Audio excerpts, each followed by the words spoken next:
রোজ মানুষকে আবেদন করেছি যে এসআইআরটা বাতিল করতে হবে, কারণ এসআইআর এর মধ্যে গভীর ষড়যন্ত্রের চক্রান্ত আছে।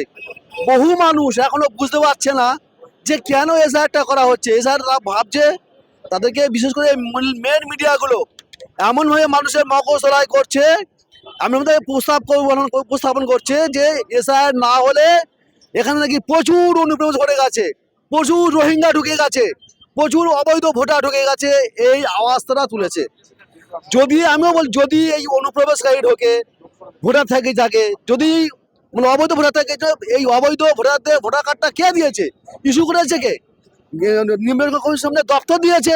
তো তিনি সে সময় কি নাকে শোষালে ঘুমাচ্ছিল? তিনি কি দেখে নেয়নি ডকুমেন্টস কি কি জমা দিচ্ছে, কোথা থেকে ডকুমেন্টগুলো আসছে? এবং এটা বলা হয়েছিল নির্বাচন কমিশনের যে আইন, সেই আইনে বলা হয়েছে যে ভোটার আইডেন্টিটি কার্ডটা হচ্ছে মানুষের আইডেন্টিটি কার্ড, তা পার্মানেন্ট আইডেন্টিটি পরিচয়, এটা ভোটার কার্ড আইনে লেখা আছে।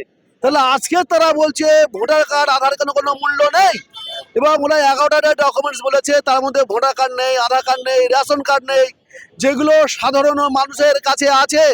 এটা বোঝা উচিত যে গরিব মানুষদের, সাধারণ মানুষদের, যে আমাদের কাছে যেটা অ্যাভেলেবেল, সাধারণ মানুষ যেটা পাওয়া যায়, সেগুলো যখন বাতিল করছে, মানে এটার মধ্যে গভীর ষড়যন্ত্র আছে। এবং আজকের যারা নতুন করে দেখুন চতুর্দিকে যে মানুষগুলো ডাকা শুরু হয়েছে, তাদের নামের বানানের একটা কোথাও ভুল আছে, কেউ কুমার লেখেনি, কেউ চন্দ্র লেখেনি, হয়তো অনেক আগে লিখেছিল, তারা এফিডেভিট করে চন্দ্র তুলে দিয়েছে, কুমার তুলে দিয়েছে। তারপরে তারা voter identity card, ration card এবং আধার কার্ড সংশোধন করে নিয়েছে, সেই সংশোধনপত্রটা জমা দিয়েছে ইমিগ্রেশন ফর্মের সাথে। তা সত্ত্বেও কেন তারা ডাকছে, কেন তারা হ্যারাস করছে?